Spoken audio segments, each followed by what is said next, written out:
Své sestře se nikdy nevyrovnáš, matka to řekla s lehkým pousmáním, jako by se dělila o nějaký odlehčený vtip.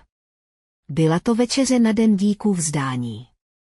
Otec, teta sedící vedle něj, a dokonce i samotná sestra se smáli spolu s ní, byl to stejný naranžovaný smích, který se opakoval už léta, součást rituálu, který všichni znali nazpaměť. Samantha, moje starší sestra, naklonila svou sklenku s vínem Bordeaux s vyrovnaností hvězdné herečky, která ví, že jí patří světla reflektorů, slabý úsměv, který se jí dral na rty. V sobě nesl tichý triumf někoho, kdo byl vždycky vítězem, protkaný jen špetkou lítosti nad její ubohou mladší sestrou.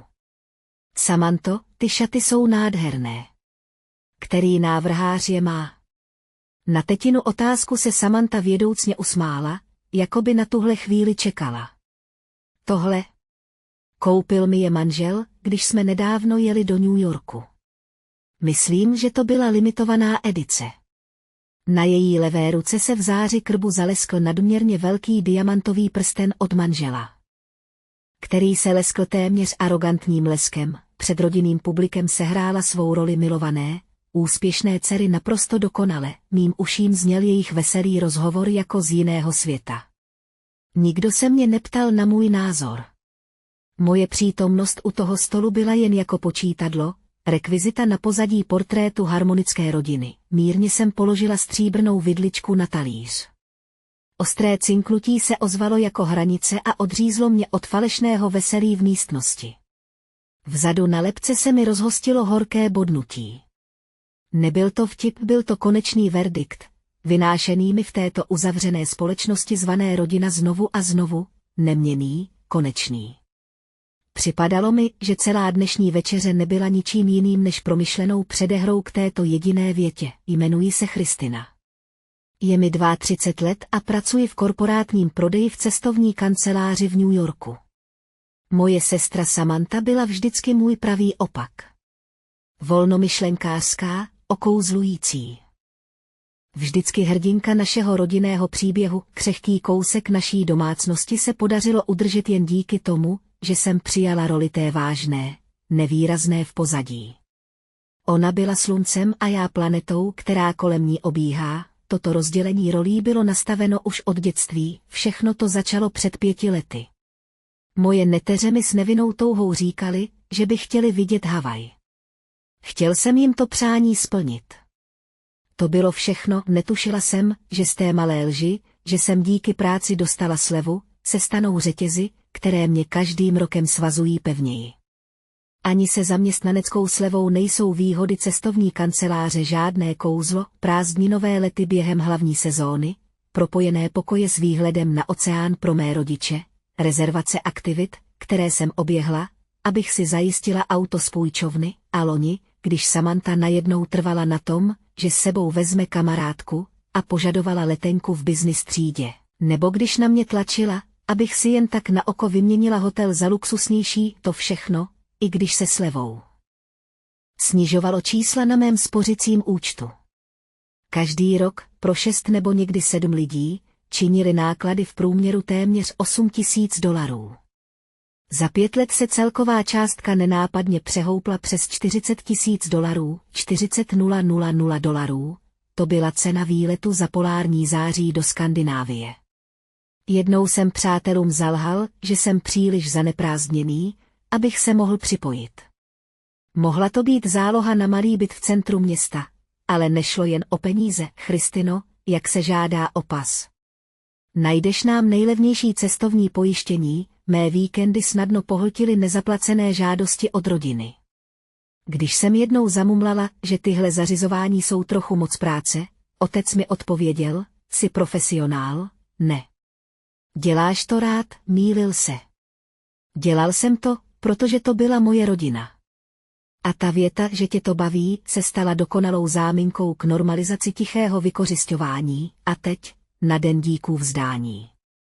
Hlavním tématem u stolu byl samozřejmě nadcházející výlet na Havaj. Samantho, už se nemůžu dočkat letošního výletu na Havaj. Hotel, který si zamluvila. Vypadá na fotkách úžasně. Matka mluvila se zasněným potěšením, Samantha se samolibě usmála. Že ano? Tentokrát jsem se trochu rozšoupnul. Chci jen vidět šťastné tváře všech, v tu chvíli se na mě matka podívala. V jejich očích se zračil složitý pohled, měřící, lítostivý i odmítavý zároveň. Pak to řekla, na rozdíl od tebe, tvoje sestra, nastala pauza, pouhý úder srdce, a přesto mi připadala jako věčnost. Ticho mi drtilo hruď ledovým tlakem, nikdy se své sestře nevyrovnáš, otec řekl, no tak, to je trochu moc. Přesto se murty zkroutily v úsměvu, teta, bratranci a sestřenice, všichni se smáli, jako by se bavili nejlépe. Samantin vysoký smích zněl nejhlasitěji, už to nebyl nůž.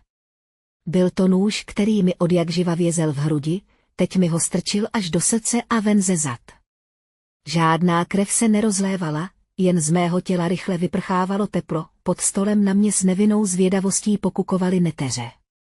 Byly to ony, komu jsem opravdu chtěla udělat radost. Ale jejich radost byla vždycky vykoupena cenou mé důstojnosti, nemohla jsem dál hrát klauna v tomhle pokřiveném rodinném divadle. Se zvoněním v uších jsem učinil jediné rozhodnutí. Dnes večer tahle šaráda skončí, ještě doznívala ozvěna jejich slov. Přinutila jsem se narovnat třesoucí se kolena a tiše jsem vstala.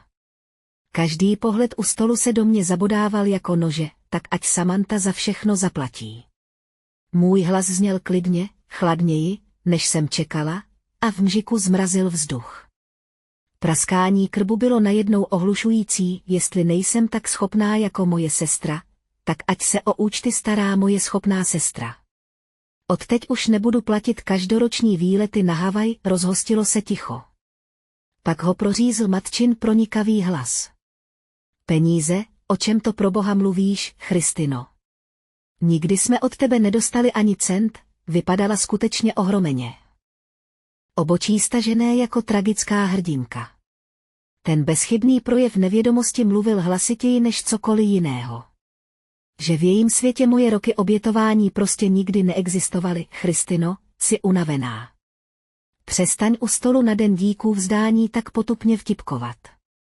Otec se mě snažil umlčet pomocí své autority, slyšela jsem v jeho hlase napětí, zoufalou snahu získat zpět svou důstojnost hlavy rodiny, pak se Samantha, vždy svatá zachránkyně, ozvala jemným tónem, jako by mi nabízela záchranné lano. Christino, co se děje? Musíš být jen unavená. Vždycky si nám pomáhala s rezervacemi, ne, vždycky jsem si myslela, že ti za to projevuji vděčnost. To byl poslední spouštěč. Můj hlas zůstal klidný, když jsem mluvila. Jo, a co se týče toho výletu na Havaj příští měsíc? Všechny oči se ke mně stočily a ve tvářích se jim myhl zmatek, letenky a hotel jsou jen na počkání pod mou kreditní kartou. Konečný termín platby je příští pondělí. Samozřejmě, že platit nebudu. Takže pokud chceš jet. Samantha bude muset těch $8,000 sehnat sama, jinak všechno zruším hned v pondělí ráno, vzduch v místnosti úplně zmrzl. Matčin obličej ztratil barvu, otec měl svěšenou čelist a Samantha se tvářila ze všech nejabsurdněji. Její samolibý úsměv zůstával přilepený, i když její pleť chorobně zbledla, tohle není vtip. Nejsem unavená, vytáhla jsem z kabelky telefon, prsty se mi jen lehce chvěly a dávala jsem pozor, aby to nikdo neviděl. Otevřela jsem bankovní aplikaci a zobrazila výpisy z minulých kreditních karet, pak jsem telefon tiše posunula do prostřed stolu. Tohle je faktura za apartmá v Hale Kulani, kde jsme bydleli na mámino a tátovo stříbrné výročí. Moje jméno. Moje karta. Tohle je účtenka za extra letenku do business třídy z loňského roku, když se Samantha na poslední chvíli rozhodla vzít s sebou kamarádku. Opět naúčtováno na mou kartu, to musí být chyba. Myslel jsem, že jsem vám to později proplatil. Samantha se zarazila, hlas měla tichý a roztřesený, opravdu. Tak mi ukažte převod ze svého účtu na můj. Kontrolovala jsem to nesčetněkrát. Žádný jsem nenašla. Nebo ti mám ukázat potvrzení o rezervacích od leteckých společností a hotelů za posledních 5 let, všechna mám stále ve schránce. Všechna do jednoho adresovaná Christině, děkuji za rezervaci. Dohromady je to přes $40 000. Je to také chyba, nikdo se telefonu nedotkl. Ležel tam jako bomba, která vybuchne, jakmile se s ní někdo odváží pohnout. Otec otevřel ústa a pak je pevně zavřel. Matka na mě upřela uslzené oči a její hlas zněl jako sykot: peníze, peníze, peníze. Co je to za člověka, který si vede tak podrobné záznamy proti vlastní rodině? Je to nechutné, nechutné. Kdybych si ty záznamy nevedla, těch $40 000 by se rozplynulo ve vzduchu. To, co nazýváte nechutným, byl můj jediný štít, jediný důkaz, že existuji, že jsem těch 5 let přispíval. Samantha seděla bledá jako křída a zírala mezi mým telefonem a mnou. Tvářila se jako někdo. Jehož pečlivě namalovaná maska lži konečně praská pod ostrým světlem pravdy. Tohle není účetní zpráva. Jsou to jen fakta, řekla jsem a postupně se zadívala na každého člena rodiny. Ráj, o kterém jste si mysleli, že je Samantiným velkorysým darem, nebyl nic víc než přelud, který jsem vytvořila tím, že jsem se zbavila svého vlastního života, svého času, svých snů. A já jsem za ten přelud odmítal dál platit, s tím jsem odešel. Chladný noční vzduch mě pálil na rozpálených tvářích. Teplá záře domu díků v zdání už mi připadala jako něco, co se odehrává ve vzdáleném světě. Nohy se mi třásly, když jsem se vracela do svého bytu, zavřela jsem dveře a zamkla. V zápětí mi v tašce prudce zabzučel telefon. Na displeji svítilo jméno mé matky. Když její hovor skončil, objevilo se Samantino jméno. Pak jméno mého otce. Všichni se drápali. Aby mě vtáhli zpátky do svého příběhu, jednou jsem se podívala na obrazovku a pak jsem stiskla tlačítko napájení. Obrazovka zčernala a pak nastalo ticho. Obklopilo mě čisté, absolutní ticho. Až do pondělního rána jsem neslyšela ničí hlas. Začal protiútok, nebylo cesty zpět, co se s nimi stalo, když jsem odešel. To jsem se dozvěděl až po skončení víkendu. Pátek, sobota, neděle, sotva jsem spal. Filmy, knihy, nic nedokázalo udržet mou pozornost. Ve svém tichém bytě jsem si znovu a znovu přehrával celý svůj život, pak přišlo pondělní ráno. Stala jsem dřív než obvykle, pečlivě jsem si uvařila kávu jen pro sebe. Seděla jsem u notebooku, v ruce teplý hrnek a zapnula si telefon. Na displeji se objevila záplava zmeškaných hovorů a zpráv, všechny jsem je ignoroval a místo toho jsem otevřel stránku s rezervací letenek a potvrzením rezervace hotelu. Na obrazovce se seřadila jména celé mé rodiny. Krátce jsem zavřela oči, nadechla se a klikla na zrušit rezervaci. Jste si jistá, že chcete rezervaci zrušit? Sterilní potvrzovací okno se zeptalo.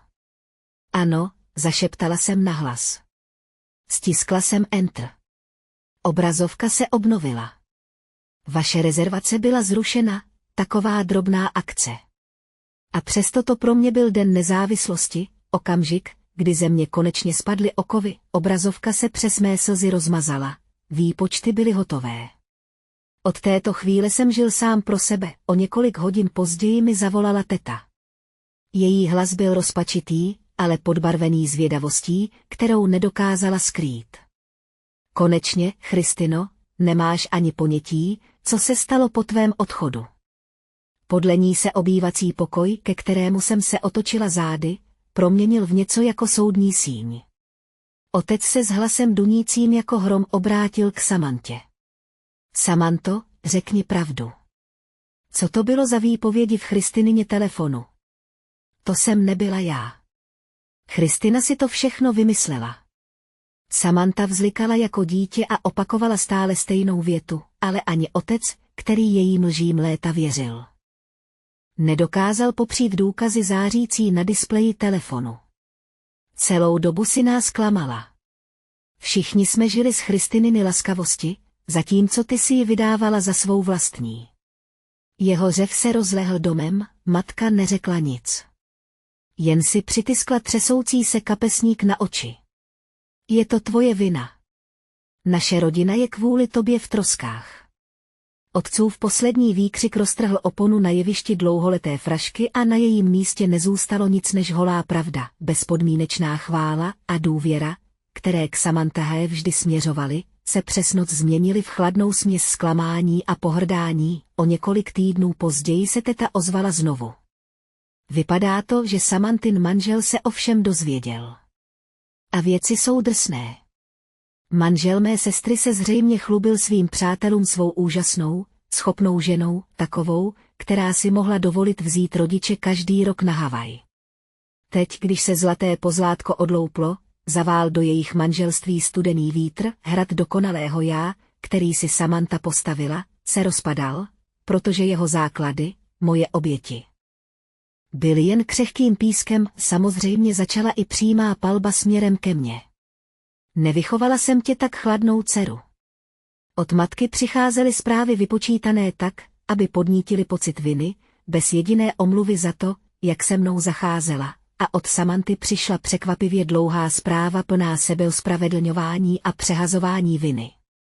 Christino, máš vůbec ponětí, jak moc kvůli tobě trpím? Máma a táta mi to vyčítají.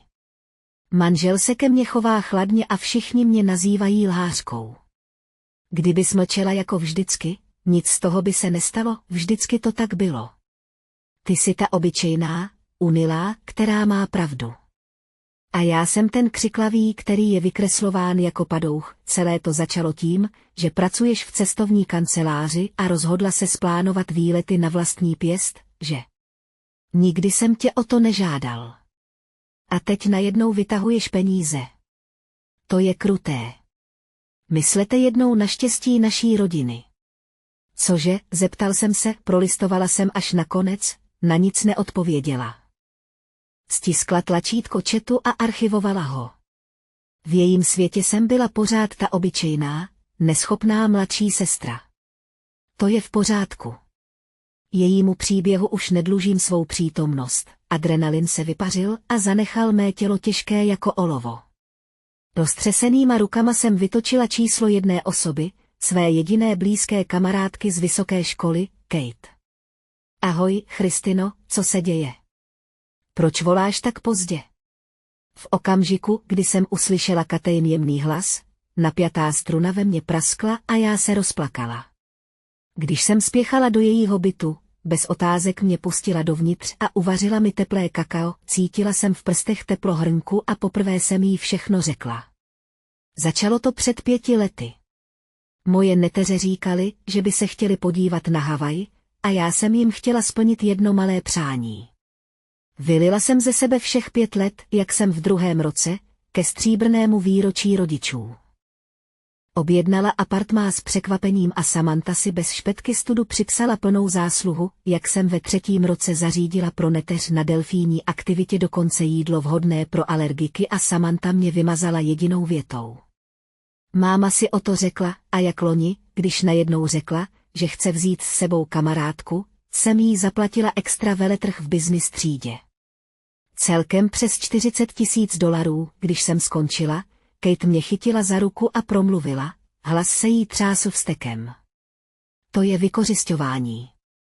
Rodina nedělá všechno v pořádku. Ty si toho tolik vytrpěla. To stačí. Christino, neudělala si nic špatného. Bylo to jasné potvrzení od třetí strany, něco, co jsem vždycky chtěla, ale nikdy jsem nedostala. Celou noc u Kate jsem probrečela, to, že se za mě někdo zlobil, jen tak, mi dalo pocit, že se konečně můžu posunout dál, třeba jen o kousek. O několik dní později mi zavolal otec, zněl naprosto vyčerpaně. Christino, zaprvé je mi to líto. Měl jsem si všimnout. Čím procházíš? Jako tvůj rodič se ti omlouvám. Byla to slova, která jsem nikdy předtím neslyšela. Na okamžik, jen na okamžik, se mi rozbušilo srdce, ale pak řekl přesně to, co jsem chtěla slyšet nejméně. Ale nemyslíš, že jsi zašel trochu daleko? Nemusela si všechno odhalovat takhle, před příbuznými. Udělalo to rodině ostudu, Samantha je zalezlá ve svém pokoji, sotva jí, a co hůř. Její manžel se o tom doslechl. Je rozuřený, říká, že Samantha lhala a prosila sestru o peníze. Dokonce mluví o rozvodu. Na druhé straně si otec teatrálně povzdechl. Rozumíš tomu, Christino? Kvůli tomu, co si udělala, může Samantha přijít o rodinu. Děti si možná budou muset vybrat mezi svými rodiči. To, co udělala, bylo špatné. My to víme, ale není ten trest příliš tvrdý. Opravdu ti nevadí, že jsi zničil domov své sestry? Ne, jak jsem poslouchal. Bylo mi to jasné. Jeho omluva nebyla od srdce. Byl to úvodní tah v novém pokusu mě ovládnout. Nesnažil se chránit Samanthiny city ani mou důstojnost, jen zdání harmonické rodiny bez vla. A opět mě nabízel jako oběť, aby tu fasádu zachoval. Samanthiny vlastní lži byly tím, co ohrožovalo její domov, a on chtěl tuto odpovědnost svalit na mě. V žádném případě. Už jsem nechtěl hrát v jejich příběhu příhodnou roli. Rozvod by nebyl kvůli mně, byl by kvůli Samanthyným lžím a kvůli tomu, že ses rozhodl je nevidět. Chvíli mlčela a pak podrážděně vyjela. Ty jsi vážně malomyslná, malomyslný. Při tom slově se jí vybavila vzpomínka. Moje 7. narozeniny, velký čokoládový dort, který upekla moje matka. Samantha vykřikla, chci ten největší kus. A ten kousek, který mi položila na talíř, byl ten nejmenší koutek bez jediné jahody. Tvářila jsem se smutně. Otec se zasmál a pohladil mě po hlavě. Christina je hodná. Takže to může nechat své starší sestře, přesně tak. Moje vytrvalost se vždycky přetvářela v laskavost. A teď byl můj oprávněný smutek odsouzen jako malomyslnost. Nic jsem jí nedala. Bylo mi to vzato, znovu a znovu už jsem nic neříkala a ťukla na červenou ikonu na telefonu. Ploché cvaknutí bylo zvukem konce našeho vztahu. Úplně začala jsem žít svůj čas pro sebe. Nejdřív jsem si za peníze, které jsem si odkládala na ty výlety na Havaj, koupila trochu dražší skandinávskou pohovku, po které jsem vždycky toužila. Strávila jsem hodiny zkoušením sedaček v obchodě, nosila jsem si domů vzorky látek a kontrolovala, jak vypadají barvy v ranním světle, v poledním slunci a ve večerních lampách. Vybrala jsem si jen pro sebe zabořit se do té pohovky a popíjet kávu, kterou jsem si pečlivě uvařila jen pro sebe. Mi připadalo mnohem luxusnější než jakýkoliv hotelový salonek na Havaji. S rodinou už se přímo nestýkám. Kousky informací o tom, jak se jim daří, se ke mně občas dostanou prostřednictvím tetiných trapných telefonátů. Podle ní se Samanthyn zdánlivě dokonalý svět začal hroutit, její manžel pomalu, ale jistě formálně požádal o rozvod. Nedokázal jí odpustit léta lží. A třpitivý společenský kruh, který udržovala kvůli zdání, odplul jako příliv v okamžiku, kdy opadl plášť. Hrad, který Samantha postavila na základech mých obětí, se hroutil, protože ty základy už neexistovaly. Cítila jsem se přitom triumfálně. Ku podivu ne. Srdce mi bylo klidné jako tiché moře. Bylo to, jako bych poslouchal příběh z nějaké vzdálené země o někom, koho neznám. Zatímco se sestřin hrad měnil v písek, já jsem začala budovat něco malého, ale jistého, svůj vlastní život. Konečně jsem se zapsala na jazykové kurzy, které jsem léta odkládala. S každým novým slovem, které jsem se naučila, jsem cítila, jak se můj svět rozšiřuje kousek po kousku, ale neomylně. Školné za ty kurzy a úspory, které jsem si teď odkládala na cestu do Skandinávie. Kam jsem plánovala jet příští zimu, abych viděla polární záři, kdy si pohltilo udržování sestřiny iluze. Když jsem si to uvědomil, pocítil jsem pevnou tíhu toho, co jsem měl konečně ve vlastních rukou. Finanční nezávislost mi přinesla nezávislost citovou. Už jsem se nemusela obětovat kvůli souhlasu rodiny, konečně jsem skutečně pochopila, že jsem dostatečná taková, jaká jsem. Moje hodnota stojí sama o sobě, unikla jsem tichému, jednostrannému vztahu vykořisťování. Nyní se ve mně pevně zformovalo jedno přesvědčení. Milovat svou rodinu není totéž jako financovat její marnivost, spoléhat se na ně není totéž jako nechat svou laskavost zneužívat a pošlapávat, když řeknu ne, nemusím to zmírňovat výmluvami nebo omluvami, aby se ten druhý cítil lépe. Mé úspory mají obohatit můj vlastní život, nezdobit pýchu někoho jiného, už nikdy nebudu plánovat další rodinný výlet, ne ze vzteku, ne proto, že chci, aby trpěli, ale proto, že jsem přestala předstírat, že zvrácené uspořádání, které jsme měli. Bylo někdy normální, pokud jednoho dne uznají své chyby a požádají o pomoc s upřímností, jasností a respektem ke mně jako k osobnosti, možná o tom budu uvažovat, ale pokud se mě budou snažit obviňovat, přepisovat minulost tak, aby jim vyhovovala, nebo považovat mé odhodlání za problém, pak je o odpovědi už rozhodnuto, ne. Screenshoty starých účtenek mám pohřbené hluboko v telefonu.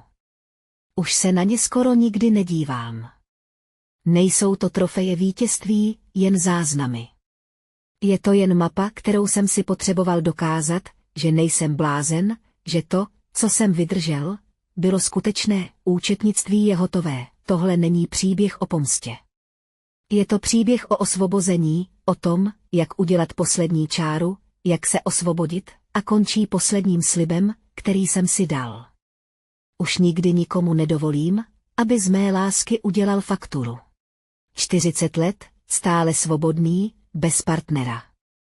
Neexistuje někdo, kdo by mohl být jejím okouzlujícím princem, to byla slova, která pronesla moje mladší sestra Mandy během svého svatebního projevu, slova, která otřásla samotnými základy mého života. A přesto právě v tomto okamžiku ponížení nenápadně začal můj skutečný osud, jmenuji se Jenny. Pracuji jako zdravotní sestra ve svém rodném městě. Je mi 40, jsem svobodná. Takovou nálepku mi vtiskla rodina, ale v mém životě byl někdo velmi důležitý, někdo, koho jsem si slíbila vzít. Jmenoval se Scott, byl o 2 roky mladší než já, jemný, upřímný muž, i v noci, kdy jsem byla vyčerpaná z práce. Mě jen slyšet jeho hlas uzdravovalo a sdíleli jsme spolu drobné radosti všedního dne. Chci s tebou projít zbytek života. Vezmeš si mě? Jeho slova mě zaskočila a já poprvé pocítila, že si možná opravdu zasloužím štěstí, ale to štěstí netrvalo věčně. Začalo to, když mě Scott náhle přestal kontaktovat.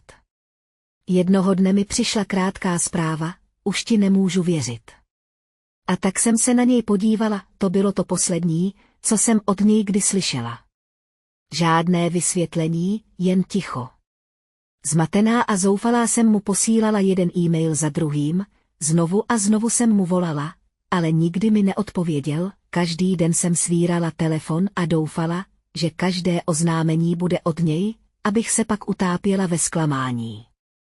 Čekala jsem na slova, která nikdy nepřicházela, a srdce se mi pomalu a vytrvale rozpadalo. Ode dne, kdy Scott bez varování zmizel z mého života, jsem se propadala hlouběji do smutku a zdrcujícího pocitu ztráty.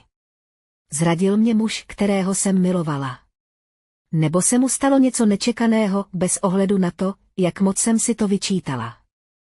Jsem nenacházela odpověď.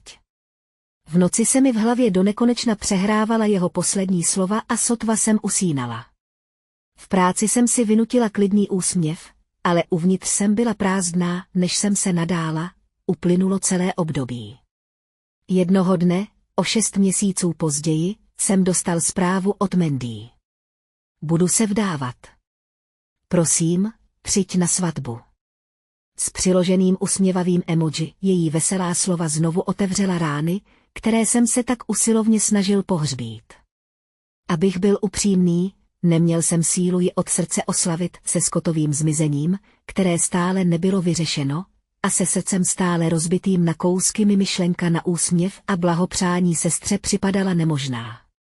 A přesto jsem se rozhodla jít jako její sestra, jako její rodina, jsem cítila přinejmenším povinnost být svědkem tak důležitého okamžiku v jejím životě, a nastal den svatby. S chvěním nervů v hrudi jsem se vydala na místo konání.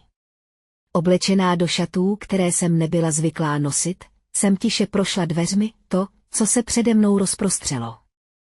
Byl jiný svět, honosný, oslnivý, překypující luxusem.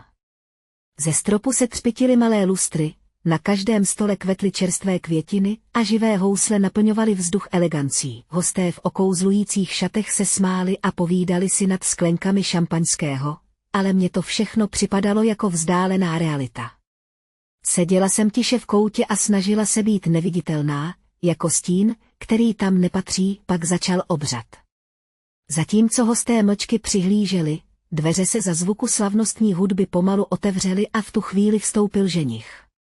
Zatajil se mi dech a měl jsem pocit, jako by se zastavil čas, hrudník mi sevřel chladný stisk, v uších mi bušilo srdce. Protože tam stál, kráčel uličkou Scott, muž, kterého jsem kdysi milovala celým svým srdcem, muž, který mi slíbil, že se mnou bude sdílet svůj život. Nedokázala jsem to zpracovat.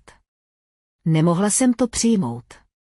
Mohla jsem jen nevěřícně zírat, v hlavě prázdno, moje mysl byla úplně prázdná, neschopná zachytit jedinou myšlenku. Ale uprostřed toho zmatku se mi s překvapivou jasností vynořila vzpomínka. Bylo to asi před rokem, Scott a já jsme se procházeli městem, když jsme měli volno, a náhodou jsme narazili na Mandy. V okamžiku, kdy uviděla Scotta po mém boku, se jí rozářily oči, ale ne jejím obvyklým hravým světlem, nýbrž něčím silnějším, ostřejším. Páni, Jenny, kdo je to?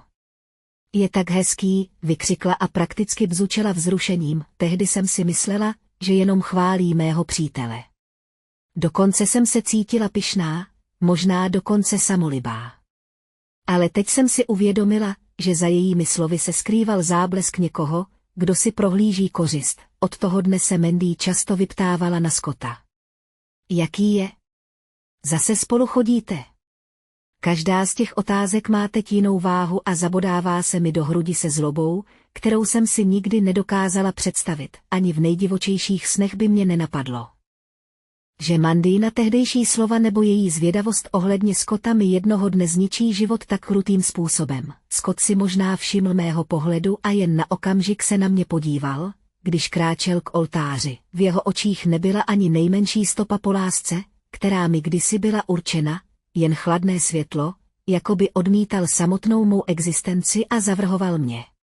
Ten nemilosrdný pohled se mi hluboko zařízl do srdce, když pak začal slavnostní, ale zároveň veselý svatební pochod. Dveře v zadní části sálu se pomalu otevřely. Na Mandy, zářící v čistě bílých svatebních šatech, která se usmívala stejně jasně jako samo slunce, zatímco dělala první krok k oltáři, svítil reflektor. Vypadala jako oživlý obraz, který se koupal ve světle a požehnání. Mě ten oslnivý lesk pálil v očích jako oheň. Scott a Mandy, stojící spolu u oltáře, vypadaly jako vize příliš neskutečná na to, aby byla skutečná, jako noční můra, která se přede mnou odehrává. Realita, která popírala samotnou mou existenci, krutá až za hrob. Se odehrávala přímo přede mnou, pohled na ně společně byl realitou příliš krutou, než abych ji dokázala snést. A přesto jsem odmítala odvrátit zrak, upírala jsem na ně oči a vryla si do paměti obraz jejich slibu a polibku, protože jsem věděla, že tahle bolest bude jednoho dne živit mou pomstu vůči sestře. Když začala recepce, Scott a Mandy zářili ve světle reflektorů. Jejich stůl byl bohatě vyzdobený květinami, jako by symbolizoval zářnou budoucnost, která je čeká. Mandyny bílé šaty se třpytily flitry a umocňovaly její zářivý úsměv. Scott ji držel za ruku a na gratulace hostů odpovídal svým nejlepším úsměvem. Každý okamžik, každá scéna mi připadala nesnesitelně krutá. Čím šťastněji vypadali, tím hlouběji mi klesalo srdce. Veselá hudba, nekonečná slova požehnání, to vše mi znělo jako výsměch. Sál mi připadal jako pozlacená klec štěstí, ve které pro mě nebylo místo. Kolem mě se hosté smáli a povídali si, vychutnávali si jídlo. Pro mě to byl jiný svět. Bylo mi jedno, jestli mě za těmi úsměvy litují. Bylo mi jedno, jestli se mezi jejich štěbetáním skrývají slova, která se mi vysmívají. Nikdo z těchto lidí už nikdy nebude mít v mém životě místo. S touto myšlenkou jsem si uvědomila, že nemám důvod zůstávat, tiše jsem se zvedla ze židle. Chtěla jsem se nepozorovaně vytratit. Už jsem nemohla předstírat, že se usmívám a žehnám. Každý krok k východu mi připadal těžký jako olovo, zrak jsem měla rozmazaný slzami, a pak mě z mikrofonu pronikl Mandyin jasný hlas. Počkej chvilku, Jenny. Bylo to, jako by světlo reflektoru dopadlo výhradně na mě. Cítila jsem, jak na mě najednou přistály všechny pohledy v místnosti. Nebylo úniku, stála jsem jako přimražená, jako zločinec čekající na rozsudek. Srdce mi bušilo až v krku a já zapomněla dýchat. Co se děje? Co se chystá říct? Hrůza mě pohltila a můj strach se změnil v jistotu. Mandy se usmála, zvedla mikrofon ke rtům a pronesla slova, která zesměšňovala mou existenci, která popírala můj život. Veřejnou popravu. Jak všichni víte, mé sestře Jenny je 40, je svobodná a nemá partnera. Myslíte, že si pro ní někdy přijde princ na bílém koni? Nebo stráví zbytek života sama? Její slova mě udeřila do uší jako bič. Sál stichl a pak se rozvlnil šepotem. A v tom šepotu jsem zřetelně zachytila zvuk potlačovaného smíchu.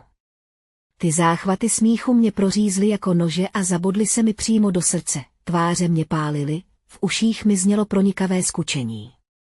Ponížení. Všechny ostatní emoce jakoby zmizely, jakoby ze mě byly úplně vymazány, jen vzpomínky na dětství se mi vracely jedna za druhou, v živých detailech. O otce jsem přišla, když jsem byla ještě velmi malá. Od toho dne se matčina náklonnost přelévala téměř výhradně k Mandy, matka a moje sestra Mandy, která se mi vždycky posmívala. Mandy byla o 7 let mladší než já a vždycky byla krásná. Jako dítě byla roztomilá sestřička, která mě všude následovala, ale jak jsme rostli. Náš vztah se pokřivil, moje matka ji zahrnovala láskou a vychovávala z ní dokonalou dceru. Mandy byla vždycky středem pozornosti, zatímco já jsem vyrůstala v neustálém srovnávání s ní. Proč nemůžeš být víc jako Mandy, zeptala jsem se jí. Slyšela jsem ten refrén znovu a znovu, ať jsem udělala cokoliv, matka mě nikdy nepochválila, za to oslavovala každý malý úspěch, kterého Mandy dosáhla. Možná právě to v Mandy vzbudilo přesvědčení, že mě ve všech ohledech převyšuje. Časem mě začala, možná nevědomky, strhávat, aby si zajistila vlastní místo, když jsem udělala chybu, spěchala to říct naší matce a vyhřívala se v pocitu nadřazenosti tím, že mě ponižovala. Někdy bez ptaní používala mé věci nebo schovávala věci, kterých jsem si cenil. To, co jsem zpočátku smetla ze stolu jako dětské žertíky, se nakonec stalo záměrným výsměchem, jakmile dospěla do puberty. Nebyl jsem pro ní nic víc než rekvizita, která měla zdůraznit její vlastní lesk, znevažování se stalo jejím způsobem. Jak si potvrdit svou nadřazenost, až se to stalo její druhou přirozeností, přesto jsem se odmítala podřídit odsudku své rodiny. Zvolila jsem si cestu, o které jsem snila od dětství, stala jsem se zdravotní sestrou, bez ohledu na to, jak vyčerpaná jsem se cítila doma, jakmile jsem si v nemocnici oblékla bílý plášť, mohla jsem konečně být sama sebou. Když jsem dokázala pacientovi ulevit od bolesti nebo mu vykouzlit úsměv na tváři, cítila jsem, že můj život má cenu. Domov pro mě nikdy nebyl místem klidu. Bylo to místo, kde jsem vždycky žila ve stínu Mandy. Přesto jsem i v tomto prostředí našla smysl života a vlastní silou jsem si razila cestu. Proto mi dnešní Mandyina slova připadala, jako by pošlapala všechno, co jsem si vybudovala. Její zlý úsměv se mi vril do paměti a pak, jako by mi chtěla obrátit nůž, se matka chopila mikrofonu a řekla něco. Co mě zasáhlo jako fyzická rána. Všichni poslouchejte. Vydražme jen ji na budoucího partnera. Začneme přihazovat od $0. Její slova byla nepředstavitelným násilím. Sál, kdysi naplněný rozpačitým šuměním, propukl v smích. Zvuk se mi odrážel v uších a vířil mi hlavou, až jsem omdlel. Z těla mi vyprchala síla, bylo to, jako by mi byla odebrána lidská důstojnost. Zrak se mi rozostřil, slzy se tlačily, aby se rozlily, ale já je přinutila, aby se vrátili. Kousla jsem se dortu a sevřela pěsti tak pevně, až se mi nehty zaryly do dlaní. Zrada od rodiny zasahuje hlouběji než zrada od cizích lidí. Srdce se mi roztříštilo na kousky, duše se mi roztrhala na kusy. Přemýšlela jsem, jestli jsem opravdu tak bezmocná, tak bezcenná. Proč jsem naživu? Jaký je smysl mé existence? Tyhle otázky mě zžíraly. Potichu jsem vytáhla kapesník a 50 si utírala slzy, než si toho někdo všimne. Přesto jsem cítila, jak se do mě zabodávají všechny oči v místnosti. V tu chvíli jsem věděla, že na tohle ponížení nezapomenu, dokud budu žít. Moje kroky byly nejisté, vidění zakalené, ale přinutila jsem se jít k východu. Přísahal jsem, že se k téhle rodině už nikdy nevrátím, můj život jakoby skončil právě tady, v této hale. Hrozilo, že mě celá pohltí vlna rezignace. A pak to udělám. Ozval se silný a jasný hlas. Otočila jsem se a stál tam Scottův mladší bratr Alex se zdviženou rukou. Jeho hlas měl takovou sílu, že umlčel celou místnost. Alex se mi podíval přímo do očí a postavil se vysoko, jako by mě chtěl chránit. Šokovaná jsem zůstala beze slova. Proč by to dělal? V jeho očích hořel prudký svit, spíš jako hněv než cokoliv jiného. Co se děje? Mandy se rozšířily oči. Matka vypadala zmateně. Uprostřed napětí Alex přistoupil k Mandy a vytrhl jí mikrofon z ruky. Všechny pohledy se obrátily k němu, zhluboka se nadechl, podíval se přímo na matku, na Scotta a na Mandy a promluvil, klidně, ale pevně. Všichni, dnes zaznělo několik poznámek, které zesměšňovaly Jenny. Ale já nemohu mlčet. V sále zavládlo napjaté ticho. Pro mě je Jenny člověk, který mě kdysi zachránil. V místnosti se rozhostilo ticho. Před 7 lety, když mi bylo 17, byla moje matka dlouho hospitalizovaná s rakovinou. Tehdy jsem se snažila zapadnout ve škole.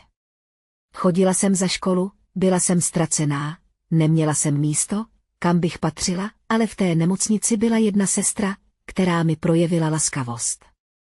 Tou sestrou byla Jenny. Mdle se usmál, když pokračoval. Nejenže se starala o mou nemocnou matku, ale laskavě mluvila i se mnou. Nechovala se ke mně jako k nějakému problémovému středoškolákovi, ale jako k člověku. Chodit do nemocnice se pro mě stalo jedinou příležitostí, kdy jsem se cítil v bezpečí, zjistil jsem, že se jí mohu svěřit se svými problémy, které jsem nemohl nikomu jinému říct. Sál se postupně ztišil, každý smích a šramot se vytratil. Jenny mě zachránila. Proto dnes, tady před vámi všemi, chci říct toto. Jenny není jen 40letá svobodná žena. Je to někdo, kdo zachraňuje lidi, kdo je podporuje, kdo měl v mém životě zásadní význam. Alexovi se v očích zaleskly neprolité slzy. Nemohla jsem jen tak sedět a dívat se, jak ji ponižují. Takže to řeknu hned, chci jít životem s Jenny. Zatímco se sálem rozléhal šok, Alex ke mně přistoupil, pevně a jistě, a jemně mě vzal za ruku. Už ne jako člověk, který mi kdysi pomohl. Teď, když jsem vyrostl, teď, když rozumím svému srdci. Miluji tě, ne jako myšlenku, ale jako ženu, kterou jsi. Mohla jsem se mu jen dívat do očí. Chlapec, kterého jsem kdysi znala v 17, teď přede mnou stál jako muž, nebojácný, připravený postavit se životu čelem. Ten pohled mě pronikl až do hloubi duše, hrudník se mi zahřál, hrdlo se mi sevřelo a slova nepřicházela. Vzpomněla jsem si, jak Alex u matčiny postele bojoval se slzami a Scott, jeho starší bratr, se zoufale snažil vypadat silně. Tak jsme se vlastně se Scottem poprvé setkali, v 31 letech i on nesl tíhu své rodiny a ve mně viděl něco, co ho zblížilo. Nakonec se mi podařilo ze sebe vypravit slova. Nikdy jsem nevěděla, že ke mně něco takového cítíš. Alex se mírně usmál a znovu mi stiskl ruku. Proto chci být tentokrát ten, kdo bude stát při tobě. Nedokázala jsem odpovědět. Jen jsem tiše přikývla. Pak jsem ucítila posun v místnosti. Matčina tvář zbledla a ty pevně stisknuté v tichém odsouzení, tichá výčitka, příliš ostrá, než aby se dala vyjádřit slovy. Mandy si to uvědomila, odvrátila oči a její tělo se zachvělo, přátelé na sebe zmateně pohlédli, telefony v rukou, šeptali si. Počkejte. Byl ten příběh skutečný? Vydrží ta svatba vůbec pohromadě? Šepot se šířil a měnil atmosféru v sále. Uprostřed narůstajícího rozruchu jsem se postavila. Hrdlo se mi sevřelo vzrůstajícími emocemi. Pomalu jsem se otočila k matce a Mandy a pronesla jedinou větu. Už s vámi nechci být rodina. Tohle je konec. S Bohem. Matka vypadala ohromeně, neschopná protestovat. Sestřiny oči se rozšířily, než je sklopila. Všechno ponížení, smutek, vztek a náhlý pocit uvolnění, který jsem v sobě nosila, se v té jediné větě spojily. Alex mi jemně sevřel ruku a pevnou silou mě táhl dopředu. Chytila jsem jeho ruku zpátky, ani jednou se za sebe nepodívala a vykročila k východu. Hosté, kteří zaplnili sál, na nás hleděli s šokem, s letmým soucitem, s pochybnostmi, s měsící emocí vyrytých do jejich tváří, když nás sledovali, jak odcházíme. Ve dveřích se Alex postavil vedle mě a vycítil můj neklid. Jsi v pořádku? Zeptal se tiše, vydechla jsem roztřeseně a vyšla ven. Nejvíc mě zarazilo ne to, že se mě Alex zastal, ale to, že mě přede všemi nazval svým zachráncem. Jeho slova mnou otřásla až do morku kostí, tehdy jsem si myslela, že jen plním své povinnosti zdravotní sestry. Každý den jsem jednala jen s touhou pomoci tomu, kdo stál přede mnou. Přesto ten prostý čin zůstal vrytý tak hluboko v něčím srdci a změnil jeho život, až dosud jsem si to neuvědomovala. Díky Alexovým slovům jsem konečně pochopila, že člověk, kterým jsem tehdy byla, vnesl do něčího života skutečné světlo. To uvědomění se mi tiše vsakovalo do hlouby hrudi. Celé roky jsem byla přesvědčená, že jsem bezcenná, ale teď jsem viděl, že na mých činech záleželo. Že jsem kdysi byl něčí nadějí. Ta pravda mě uvnitř naplnila hřejivým světlem. Už jen kvůli tomu stálo za to žít. Druhý den ráno se mi na mobilu rozsvítilo jméno, které jsem už měsíce neviděla, Scott. Stuhla jsem. Co by po 6 měsících mlčení mohl chtít? A přesto jsem se nedokázala přinutit, abych ten hovor ignorovala. Už je to nějaká doba, začal. Jenny? Je mi to moc líto. Tolikrát jsem se ti chtěl ozvat, ale měl jsem příliš velký strach. Cože, zeptal jsem se. Chápu. A teď? Co chceš? Po odmlce se ozval jeho hlas, rozpačitý a zaražený. Mandy mi řekla, že se vídáš s někým jiným. Najednou mi ukázala fotku, na které mluvíš s nějakým chlapem a vypadáš blízko. Věřila jsem jí. To není možné. Nikdy jsem tě nepodvedl. Máš pravdu. Mýlila jsem se. Nikdy jsem o tobě neměla pochybovat. Ale v té době jsem byl slabý. I tvůj odstup jsem si špatně vyložil, přesvědčil jsem sám sebe, že je to důkaz. A pak mi Mandy řekla, že mě chce podpořit, vyléčit z toho zranění. Já jsem si dovolil jí uvěřit. Zastavil se, dlouze vydechl a pokračoval. Ale včera, na recepci. Když jsem viděl, jak se ti Mandy vysmívá, zasáhlo mě to.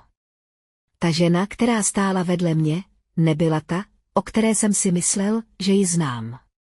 Jestli je to její pravá povaha, pak jsem udělal strašnou chybu. Uvědomil jsem si, že jí nemůžu věřit. Oči mu klesly k podlaze. Takže jsem ji po recepci konfrontoval. Zeptal jsem se jí, jestli je ta historka o tvé nevěře pravdivá. A ona přiznala, že to byla lež. Ta fotka byla jen zlomek vteřiny, překroucená, aby vypadala sugestivně. Sama řekla, že to všechno byla léčka, aby nás rozeštvala. Tak jsem jí to řekl. Nemůžu si ji vzít. Nemůžu být s někým, kdo by to udělal.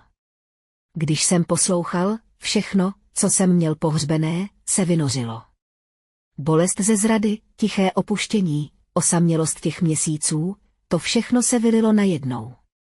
Trvalo ti tak dlouho, než sis uvědomil, že můj takzvaný románek byla jen Mandyina lež. A co z toho? Máš vůbec představu, jak se mám cítit, když za mnou teď přijdeš a řekneš mi, že se smýlil, že si zrušil svatbu? Scott se nedočkal odpovědi, jen mlčení. Ode dne, kdy si mě bez varování odstřihl, jsem zůstala půl roku opuštěná, nic jsem nevěděla. Víš, kolikrát jsem si to vyčítala. Kolik nocí jsem se budila z nočních můr, otřesená a v slzách. A přesto ses nikdy nepokusil dozvědět pravdu. Věřil si jen slovům mé sestry a zradil si mě. Pokusil ses někdy, byť jen jednou, vyslechnout mou stranu. Hlas se mi zachvěl emocemi. A nejhorší ze všeho bylo, že ses objevil jako ženich na svatbě mé sestry, aniž bych o tom cokoliv věděla. Máš vůbec ponětí, co se mnou ten okamžik udělal? Má slova se chvěla, protkaná hněvem, smutkem a bolestí z emocí, které jsem se snažila potlačit. Scott mlčel, oči upřené do mých. Neodvrátil zrak, jen se díval přímo na mě. Jeho pohled byl stěžklý lítostí, přesto se zdálo, že je odhodlaný čelit mým slovům bez útěku, jen na okamžik jsem ucítila, jak jsem při pohledu na něj zaváhala. Ale rána hluboko v mé hrudi nedovolovala tak snadno odpustit, po dlouhém mlčení Scott konečně promluvil. Je mi to opravdu líto. Nikdy jsem nechtěla, aby to skončilo takhle. Uvědomil jsem si, jak moc pro mě znamenáš, až když jsem tě ztratil. Ale teď už je pozdě, že? Ano. Je příliš pozdě. Scotte. Kdysi jsi byl důležitou součástí mého života, ale ta kapitola už skončila. Děkuji ti. A s Bohem. Položil jsem telefon. Srdce se mi ku podivu uklidnilo, o několik dní později se k mému překvapení po sociálních sítích rozšířilo video, na kterém bylo zachyceno chování Mandy a mé matky na svatbě. Zaplavily mě komentáře. To je nechutné. Jak to někdo může říct? Mandyn plytký projev a matčina poznámka o aukci za $0 se rychle staly virálními v tom nejhorším slova smyslu. Přátelé, kteří je kdysi obklopovali, se jeden po druhém vzdalovali, a dokonce i naši příbuzní, jak mi bylo řečeno, přerušili styky se slovy, s takovou rodinou se už nemůžeme zaplést.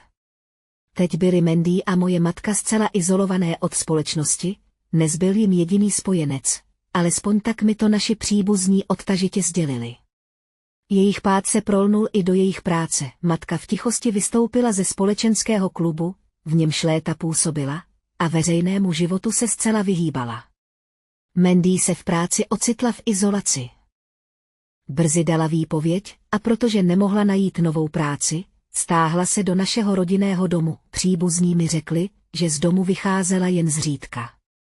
Kdysi jim záviděli, že jsou součástí okouzlující rodiny, nyní chodili po městě se sklopenou tváří a všichni se jich stranili. Neměla jsem proto slov. Ale necítila jsem ani soucit. Prostě sklízeli to, co zaseli. Pokud jde o mě, od toho dne jsem začal nový život. Na základě svých dlouholetých zkušeností zdravotní sestry a s Alexovou podporou jsem založila malou kancelář pečovatelské služby, naslouchání pacientům. Zapojení do komunity mi dalo nový smysl života. Kancelář postupně nabírala na obrátkách a zanedlouho se nám dostávalo vděčnosti od mnoha lidí. Alex mi přitom všem stál po boku. O rok později jsme si jako rovnocenní partneři, respektující a podporující jeden druhého, postavili skromný dům na předměstí. Nebyl nijak extravagantní, ale uvnitř těch zdí žilo něco opravdového. Skutečná rodina. Už o sobě nepřemýšlím jako o ostudě, jsem milována, jsem potřebná a konečně věřím, že mám právo žít sama za sebe. Tohle je moje místo. A odtud začíná náš nový život. Stačí spát na podlaze se psem a zaplatit za pobyt. Když to řekla moje mladší sestra Nicole, nevěřila jsem vlastním uším. Po 7hodinové cestě, po které jsem byla úplně vyčerpaná, stála Nicole přede mnou jako hotelová recepční. Ruce skřížené, pohled chladný a odmítavý, při jejich slovech moji rodiče propukli v smích. Ten smích nebyl nic jiného než urážka namířená proti mně, když jsem před 2 měsíci dostala zprávu s pozváním na rodinnou sešlost. Zaváhala jsem. Bylo to poprvé po letech, kdy se mi rodina, která se nikdy neobtěžovala mě kontaktovat, najednou ozvala, a já nedokázala skrýt překvapení. Opravdu jsem se měla vrátit do toho domu. Vzpomínky na minulost se vrátily jako přílivová vlna, která mnou otřásla až do morku kostí.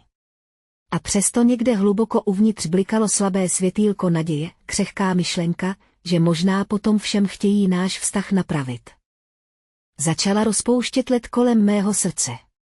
Možná bychom mohli vyplnit léta mlčení a obnovit jakýsi pocit rodinného pouta, ta slabá naděje začala zapouštět kořeny. I když jsem váhal, rozhodl jsem se, že tohle by mohla být moje jediná šance, jak s nimi znovu získat ztracený čas. V den srazu jsem se vrátil k domu. Přes okénko auta se kolem mě rozprostírala známá krajina. Široká pole pod modrou oblohou, schluky ulic malého města. Kdysi toto byl můj domov, teď to byla jen další zastávka na cestě. Pevně jsem sevřel volant, až jsem konečně vjel do známé předměstské čtvrti. Na obzoru se objevil 2patrový dům krémové barvy, stejný dům, z něhož mě před více než 10 lety vyhnali. Zaparkovala jsem, zhluboka se nadechla a zazvonila. Dveře se téměř okamžitě otevřely a byly tam. Přesně tak, jak jsem si je představovala. Otec i matka, oba s šedivějšími vlasy než dřív, a moje sestra Nicole stále oblečená v honosných šatech. Ani jeden z nich nevypadal šťastně, že mě vidí, místo toho měli ploché, znuděné, ne-li přímo otrávené výrazy. No, Hilary, nakonec si přece jen přišla, řekla moje matka s tenkým úsměvem a nenabídla nic víc než formální pozdrav. Otec jen přikývl a ani se nepohnul, aby mi vzal kufr. V jejich tvářích nebyla vidět žádná radost ze shledání, u dveří si matka povzdechla, než přešla k věci. Pozvali jsme tě sem proto, že potřebujeme tvůj podpis pro dědictví po tvé babičce. Právník také říkal, že je tu pár věcí, které musíš potvrdit. V tu chvíli tiše zhasl malý plamínek naděje, který jsem v sobě nosil. Tady nešlo o to, abychom se znovu spojili jako rodina. Byl jsem povolán jen z nutnosti, abych vyřídil pozůstalost. To jsem chápal, Nikoliny oči klesly na můj kufr a ušklíbla se. Opravdu sis přivezl zavazadla a plánuješ tu zůstat přes noc? Odpověděla jsem vyrovnaně. Ano, po 7hodinové cestě se necítím bezpečně, když se v noci vracím na silnici. Potřebuju jen na 1 noc někde přespat. Vyrazím hned ráno. V tu chvíli se Nicole usmála a řekla. Prostě spi na podlaze se psem a za pobyt si zaplať. Její slova mě zaskočila a já hledal odpověď. Co se děje, Hilary? Nějaký problém? Naléhala a její úsměv se rozšířil, když vycítila mé mlčení. Samozřejmě, nájemné je s rodinnou slevou, speciální sazba, $60 za noc. Max nesnáší samotu, takže bude rád, když bude mít společnost, jako si ty. Cítila jsem, jak se mi krev v těle rozpaluje vztekem.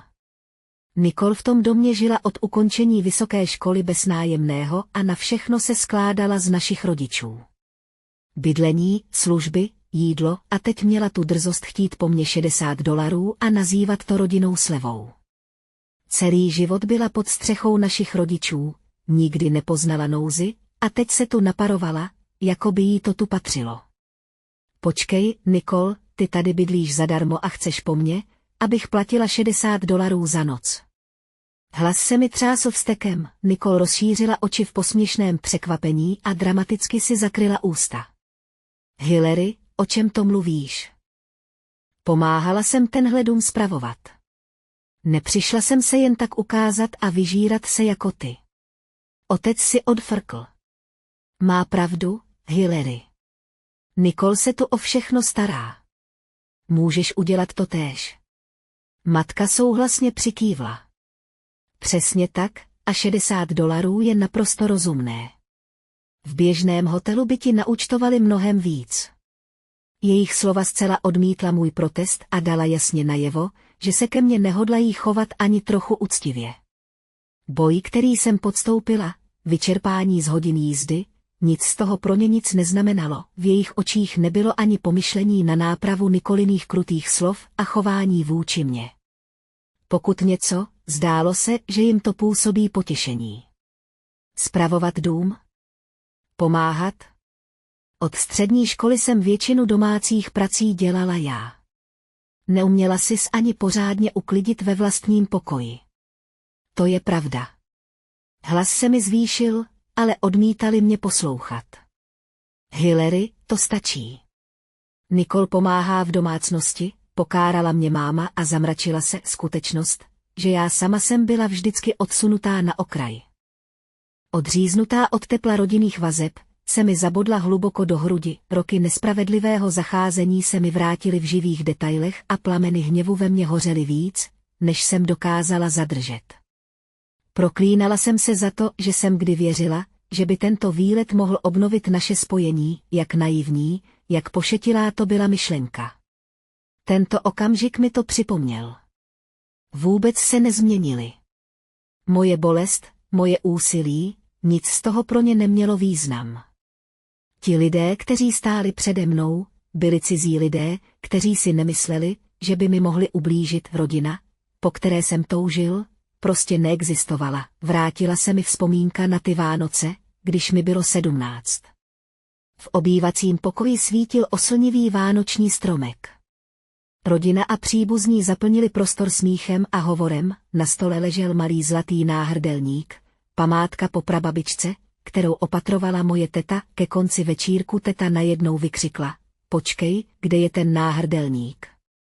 V místnosti zavládl chaos, jak ho všichni začali zoufale hledat. Ale nikde nebyl k nalezení, tehdy Nicole nervózně zašeptala mému otci do ucha. Viděla jsem, jak si ho Hillary strká do kapsy, v tu chvíli se mi zhroutil svět. Křičela jsem a popírala to každým kouskem své bytosti. Ne, to není pravda. Nic jsem si nevzala. Ale má slova se k nikomu nedostala. Rodiče se na mě dívali očima lidí, kteří zírají na zloděje. Nicole se slzami v očích na mě ukázala prstem. Mně její výraz připadal jen jako divadlo. Hillary, jak si to mohla udělat? Otec zahřměl a jeho hlas otřásl celou místností. Matka si zakryla obličej a vzlikla.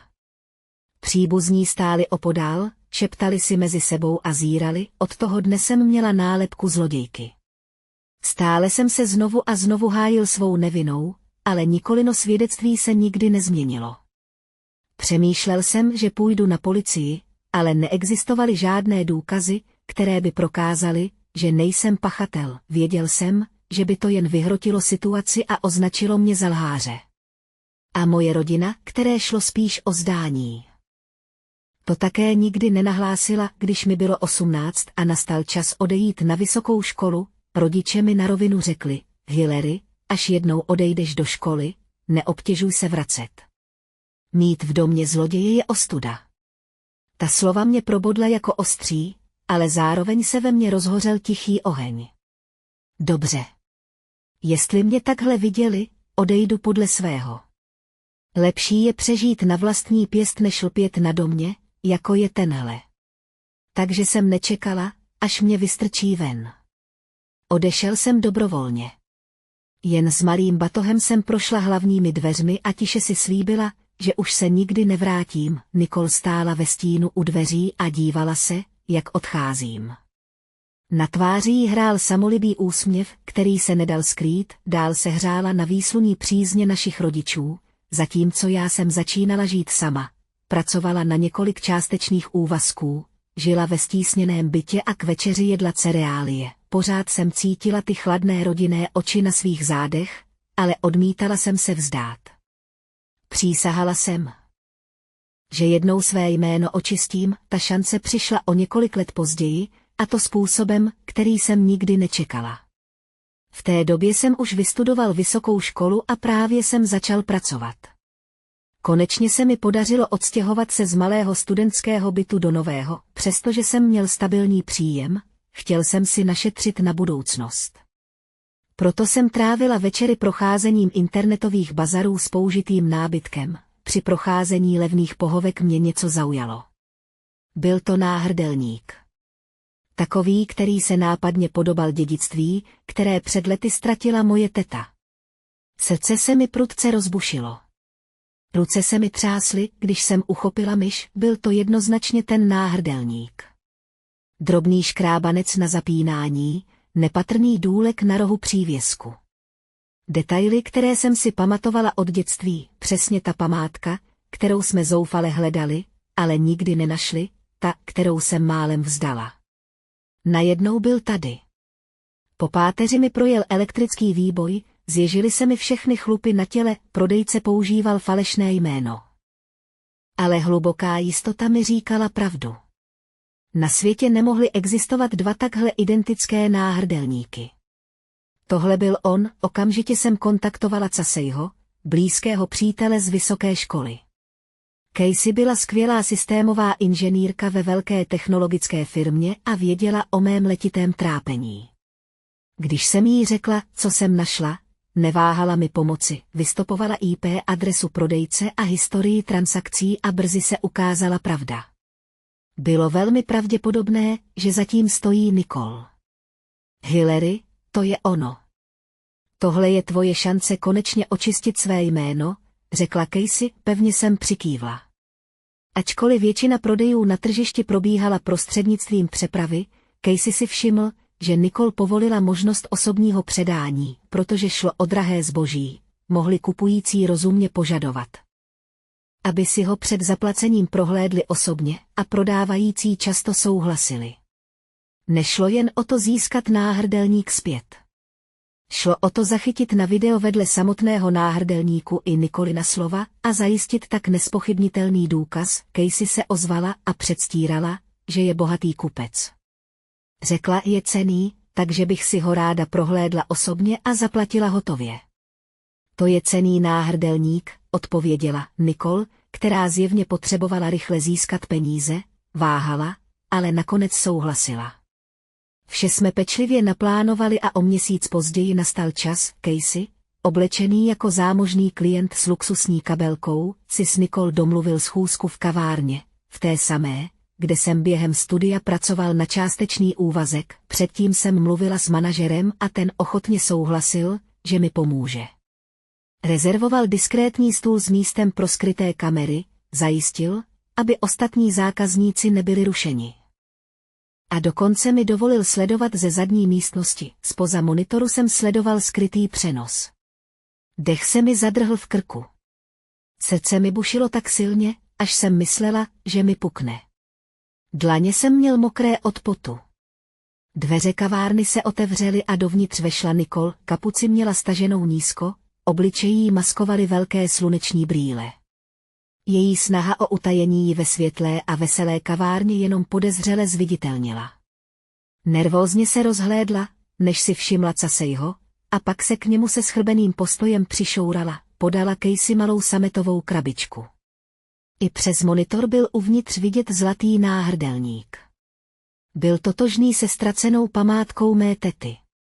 Kde si ho vzala, zeptala se Casey. Nicole stuhla, pak ztišila hlas a opatrně se rozhlédla. Byla to památka po mé tetě. Jen teď nutně potřebuju peníze. V okamžiku, kdy jsem ta slova uslyšela, mi celým tělem projela elektřina. Sevřela jsem ruku na zdi tak pevně, až se mi do ní zaryly nehty. To byla slova, na která jsem čekala roky. Abych je slyšela, když Nicole opustila kavárnu, spěchala jsem za Caseyem do zadní místnosti. Společně jsme si přehráli záznam. Na videu bylo všechno. Datum, čas, zvuk i jasné záběry Nicolina obličeje a hlasu, kterým přiznává původ náhrdelníku. Byl to dokonalý důkaz. Oči mě pálily slzami, ale věděl jsem, že jsou to slzy vítězství. Od toho dne jsem měl video uložené v telefonu jako talisman. Řekla jsem si, že až jednou přijde čas, použiji ho, ale dnes, když mi Nicole řekla, abych prostě spala na podlaze se psem a platila za pobyt.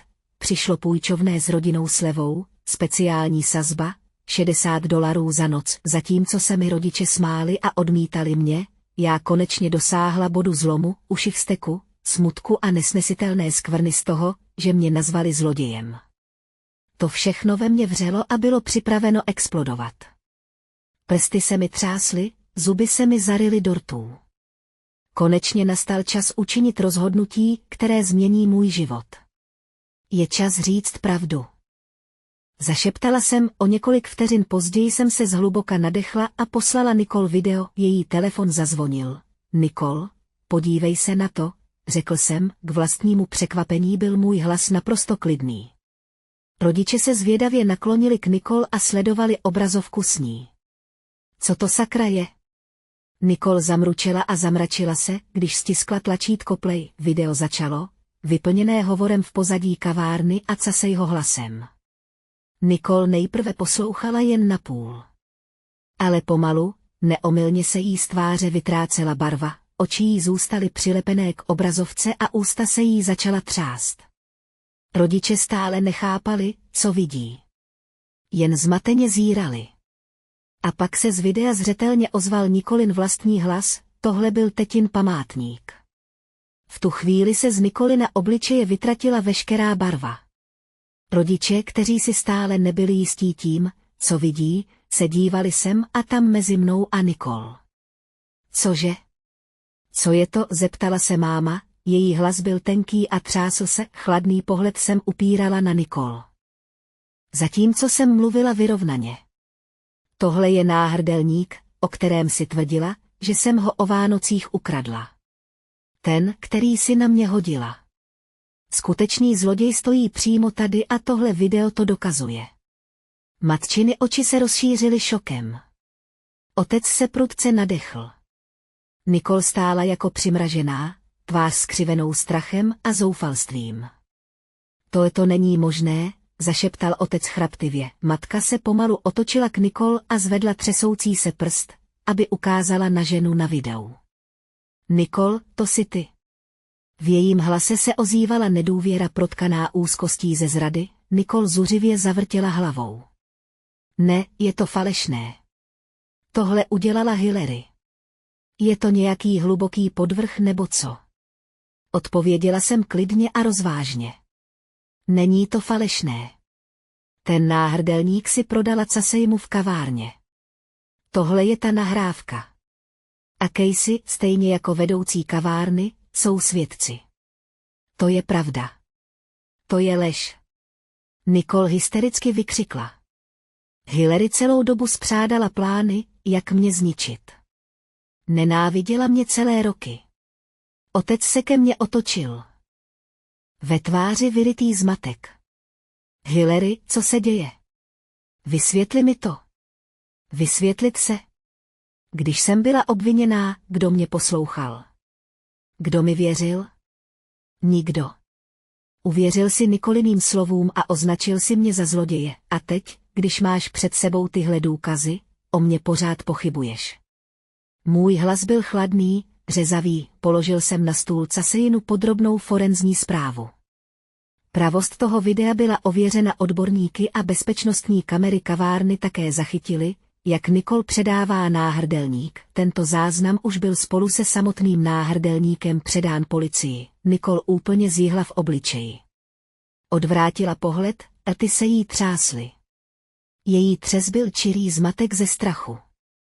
I rodiče byli otřeseni, jejich tváře zbledly, oči divoce těkaly, jako by se před nimi hroutily základy všeho, v co věřili. Nicole. Byla si to opravdu ty, zeptal se otec nejistým hlasem. Jeho tón nenaplňoval hněv, ale nedůvěra a hluboký smutek. Nicole nedokázala odpovědět. Jen se kousla do rtu, zírala na podlahu. Ramena se jí prudce třásla a z těla jí vyprchávala síla. Její mlčení křičelo pravdu hlasitěji, než by to dokázalo jakékoliv popření. Nakonec se matce podlomila kolena a zhroutila se na pohovku. Její oči byly prázdné, nesoustředěné, tíha její slepé víry v Nicole, jejího špatného zacházení se mnou a zdrcující pocit viny z pravdy na ní doléhaly, její bledá ruka se roztřeseně zvedla a ukázala na Nicole. Řekla si nám to. Řekla si nám, že si viděla Hillary, jak to ukradla. Matka mluvila k Nicole pomalu, ale s pevnou vahou v hlase, už to nebyl ten pevný tón, kterým někdy si peskovala, ale tón protkaný hlubokou bolestí a syrovým ostnem zrady. Přísahala bys, že si to viděla na vlastní oči. A kvůli tomu jsme celé ty roky věřili, že Hillary je zlodějka, její slova se přerušila. Zdálo se, že příval emocí, který se jí zvedl v hrdle, zadusil další slova, zakryla si tvář oběma rukama a začala vzlikat, nejen smutkem, ale i syrovou lítostí, když si uvědomila. Jak hluboce mi svou slepou důvěrou ublížila, Nicole sklonila hlavu ještě víc. Přes závěs jejich vlasů jsem viděl, jak jí nezadržitelně tečou slzy. Vzduch v obývacím pokoji stěžkl natolik, že se mi i špatně dýchalo. Ticho nás všechny tlačilo dolů, v tom tichu jsem cítila, jak se na mě upírají všechny oči. Čekali a báli se, co řeknu příště. Jako bych teď držela jejich osud ve svých rukou. Po celá léta jsem byl já ten, kdo byl zatlačen dolů, umlčen, vyvržen, a teď jsem stála nad nimi, připravená sdělit jim poslední pravdu. Pravdu, která by jednou provždy rozbila jejich falešný svět. Ale mé srdce se nezachvělo. Ještě jednu věc byste měli všichni slyšet. Upřel jsem na rodiče oči. Tento dům už není váš. Zmateně na mě zírali. Jak to myslíš, Hillary? Otec se zeptal a v jeho hlase se ozval neklid. Položila jsem na stůl babiččinu závěť a listinu o vlastnictví domu. Než babička zemřela, převedla tenhle dům na mě. Cože, zeptala jsem se. Mluvila jsem klidně, bez zaváhání. Věděla, že si mě donutil odejít. A celou dobu měla podezření, že skutečným zlodějem je Nicole. Vzpomínky na babičku mi živě zaplnily mysl. Když jsem byla dítě, které všichni ostatní ignorovali, zatímco Nicole byla nekonečně rozmazlovaná, byla jediná, kdo se o mě staral, dokonce i v den, kdy jsem byla označena za zlodějku, ona jediná věřila v mou nevinu. Zatímco rodiče mi nadávali a příbuzní si šeptali, babička mě pevně držela a šeptala, Hillary, neboj se, pravda jednou vyjde najevo. A já jsem se na ní dívala a říkala jí, neboj se, pravda jednou vyjde najevo. I poté, co mě vyhnali, se mnou udržovala kontakt, nikdy rodiče nepomlouvala, ale vždy mi dávala pocítit svůj tichý smutek nad mým utrpením. Několik měsíců před svou smrtí mi tajně zavolala a řekla, Hillary, tenhle dům je tvé rodné právo. Patříš sem. Tato slova se stala mou silou. A tiše vše připravila. Abych byla chráněna před jejich nespravedlností a dostalo se mi spravedlivé budoucnosti. Při těch slovech se tváře mých rodičů nakonec ponořily do naprostého zoufalství. Stáli v šoku, konfrontováni se skutečností, že dům, ve kterém žili, už není jejich. Nicole stuhla na místě, jako by dokonce zapomněla dýchat, z očí jí nekonečně dlouho tekly slzy. To není možné, zamumlal otec, ale dokumenty před ním rozdrtily jakékoliv popírání. Všechny jsou právně závazné, řekla jsem chladně. Dcera, kterou zneužili a vyhnali, teď před nimi stála jako právoplatná majitelka domu. Už ne jejich bezmocný obětní beránek, už ne zloděj, vynesl jsem svůj konečný verdikt. Takže budete muset všichni opustit tento dům. Můj hlas byl pevný, až znepokojivě klidný, rodiče se na mě nevěřícně podívali. Co to říkáš, Hillary? Tohle je náš domov. Ne, teď je můj, odpověděla jsem s tichou autoritou. Řekla si mi, abych spala na podlaze se psem, a dokonce si požadovala, abych za svůj pobyt zaplatila. Ztratil si jakékoliv právo tu zůstat. Máš 24 hodin na to, abys odešla. Nicole se zhroutila na místo, kde stála, a nekontrolovatelně vzlikala. Hillary, prosím, nedělej to, mýlila jsem se, je mi to líto. Prosím, nenuť nás odejít. Její omluva však přišla příliš pozdě. Její slova zněla dutě, jako skřípot rozbité panenky, oči měla zkroucené nevíčitkami, ale hrůzou, že ztratí to, co si myslela, že jí patří. Podíval jsem se na ní chladným pohledem. Její slzy ve mně nevzbudily žádný cit. Vždycky mi můžeš zaplatit po $60 za noc, řekl jsem tiše, rodiče zoufale sklopili hlavy. Konečně si uvědomili, že rodinné pouto, o kterém si mysleli, že ho budovali celá desetiletí, se v jediném okamžiku rozpadlo. Ramena mého hrdého otce se otřásla a matka si zakryla ústa, jak jí unikly vzliky. Pokaždé, když se zdálo, že se chystají vyslovit lítost, jejich léta arogance a odmítání mé osoby jako by to slovo zadusila zpět postavení, do kterého jsem byla tolik let utlačována, se nyní zcela obrátilo a já jsem to video poslala i tetě a dalším příbuzným. Od tety jsem dostal hlasovou zprávu plnou lítosti. Hillary, opravdu lituji, že jsem ti tehdy nevěřila. Moc mě to mrzí. Prosím, odpusť mi, i když je už příliš pozdě. Ahoj, tati. Opakovala své omluvy stále dokola, od mých sestřenic přicházely zprávy jako: Hillary, stala ses tak silnou. Děkuji ti, že jsi konečně vynesla pravdu na světlo. Tvá odvaha snášet léta bolesti a přesto jít za pravdou je opravdu obdivuhodná. Ačkoliv jsem si říkala, že jejich souhlas nepotřebuji, nemohla jsem popřít tiché teplo, které jsem pociťovala při přijímání těchto slov po tolika letech vyhýbání se. Sladký, ale spíše hluboký pocit úlevy, jakoby dlouhá, vyčerpávající bitva konečně skončila. Pro někoho, jako jsem já, kdo byl od dětství vždycky odstrkován a cítil se osamělý, jejich slova sklidnila staré rány, i když jen nepatrně. Ale jizvy z minulosti nikdy nemohly úplně zmizet, Nicole byla později zatčena. Moje teta se však důrazně vyjádřila, že si trest nepřeje, a protože Nicole projevovala známky hluboké lítosti, rozhodlo se státní zastupitelství obžalobu odložit. Co se týče mých rodičů, byli příbuznými tvrdě odsouzeni za to, že mě označili za zloděje a vyhnali mě. Ztratili společenské postavení, na kterém léta lpěli, a postupně byli odříznuti téměř od všech rodinných vazeb. O několik týdnů později mě kontaktoval jeden bratranec. Viděla Nicole v parku, jak žije bez domova, opuštěná dokonce i mými rodiči, a nikdo jí už nepomohl. Když jsem to slyšela, nic zvláštního jsem necítila, byl to prostě důsledek jejího vlastního jednání.